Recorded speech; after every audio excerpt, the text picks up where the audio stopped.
সংগঠন যেহেতু তাদের বিরুদ্ধে ব্যবস্থা নেওয়া হবে।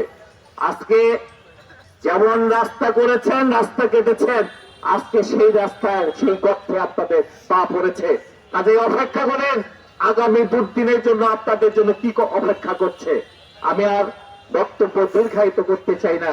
আমাদের প্রিয় মানুষ দীর্ঘদিন একটি মিথ্যা মামলায় 15টি বৎসর তাকে কারারুদ্ধ রাখা হয়েছিল মিথ্যা মামলা দিয়ে।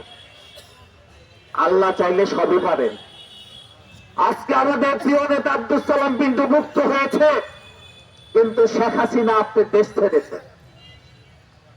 আপনি থাকলে আমরা আজকে দেখতাম আপনার কি অবস্থা। সালাম বিন্দু মুক্ত হতো, আপনাকে সেই কারাগারে বন্ধু হতে হতো।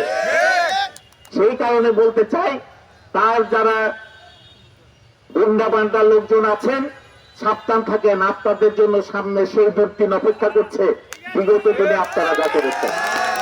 শেখ হাসিনা যেমন কর্মভোগ করছেন, আপনাদেরও তেমন কর্মভোগ করতে হবে। সেই কারণে আপনাদের বলতে চাই, আপনারা যার যার অবস্থানে সাবধানে থাকেন।